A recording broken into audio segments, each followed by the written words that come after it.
राजीव गांधी की हत्या, जिसने भारत ही नहीं पूरे विश्व को हिलाकर रख दिया था। 21 मई 1991 का वो काला दिन जब एक होनहार प्रधानमंत्री की जान ले ली गई थी। राजीव गांधी एक ऐसे प्रधानमंत्री थे जो भारत देश को अंधकार से निकालकर एक दृष्टि की ओर लेकर जा रहे थे।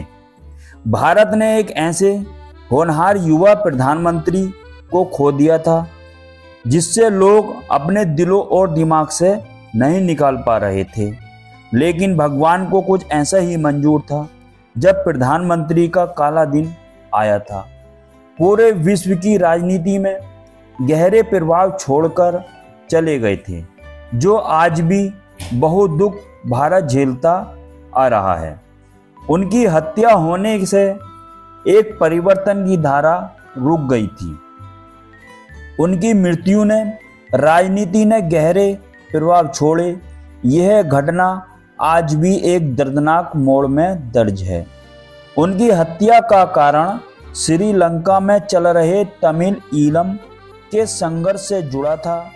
भारत ने चल रहे संघर्ष को शांति स्थापित करने को आगे कदम बढ़ाया था, जिससे लिट्टे समूह संगठन टाइगर के नाम से जाना जाता था। उसे शांति समझौता की बात अच्छी नहीं लगी और नाराजगी व्यक्त की, जिसका अंजाम हुआ राजीव गांधी की हत्या। चलिए जानते हैं इस पूरी घटनाक्रम की कहानी। बात है मई सन 1991 की, जब पूरे देश में लोकसभा के चुनाव चल रहे थे और चुनाव प्रचार के लिए जगह जगह रैलियां चल रही थी। चुनाव के लिए कांग्रेस पार्टी ने एक दिल्ली का एरोक्राफ्ट किराए पर लिया था। 20 मई को राजीव गांधी दिल्ली से कई राज्यों के लिए अलग अलग चुनाव के लिए निकलते हैं। 21 मई राजीव गांधी विशाखापत्तनम में पहुंचते हैं। जैसे ही पायलट ने हवाई जहाज की उड़ान भरी, उसमें कुछ तकनीकी खराब आ गई और वापस वह विशाखापत्तनम आ गए। लेकिन कुछ समय बाद हवाई जहाज ठीक कर दिया जाता है और फिर राजीव गांधी वापस हवाई अड्डे गए। राजीव श्री पेरबंदूर के जिस मैदान में चुनाव प्रचार करने जा रहे थे, वो भीड़ से भरी हुई थी। उसमें कुछ राजीव गांधी की हत्या की साजिश रचने वाले भी लोग थे। उस भीड़ में बहुत सारे उनके दुश्मन भी बैठे थे।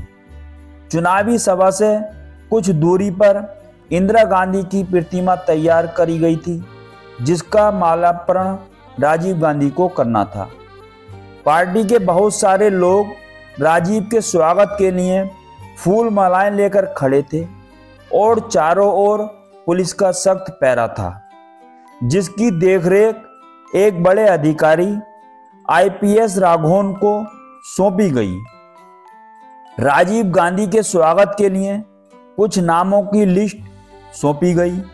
इसी बीच एक लेडीज धनु नाम की, जिसके हाथ में एक चंदन की माला थी, वो भी इस सभा में आ जाती है और साथ में 2 और महिलाएं आ जाती हैं।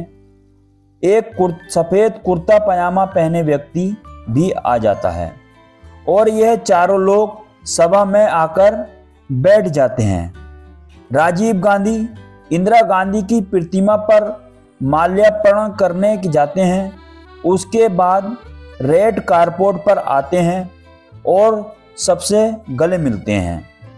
इसी बीच धनु नाम की औरत जब राजीव गांधी की तरफ चली तो पास में एक खड़ी पुलिस लेडीज इंस्पेक्टर ने धनु को रोकने की कोशिश की, लेकिन राजीव ने महिला को आने के लिए कह दिया। धनु राजीव के गले में चंदन की माला डाल देती है। जैसे ही राजीव के पैर छूने के बाद झुकती है, तभी अचानक होता है एक बहुत बड़ा सा बम धमाका। चारों तरफ अलग अलग आग के धुएं और लपटें उठनी शुरू हो जाती हैं।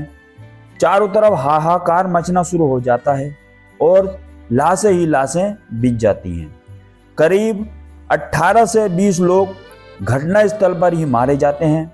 मरने वालों में 10 पुलिसकर्मी और 50 लोग अन्य घायल भी थे। राजीव गांधी के छींतड़े उड़ चुके थे, शरीर की कोई पहचान नहीं हो रही थी। राजीव गांधी की पहचान उनके जूतों से हो जाती है।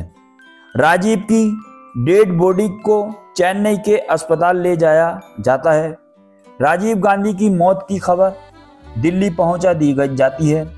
खबर सुनते ही उनकी पत्नी सोनिया गांधी बेहोश हो जाती हैं। फिर उन्हें भी एक अस्पताल में भर्ती कराया जाता है।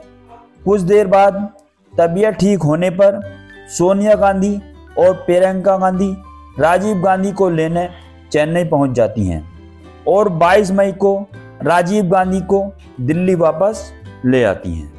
राजीव गांधी को 22 मई को दिल्ली आना था, लेकिन वो जिंदा ना आकर के एक मृत अवस्था में आते हैं और हिंदू रीति रिवाज से उनका अंतिम संस्कार कर दिया जाता है।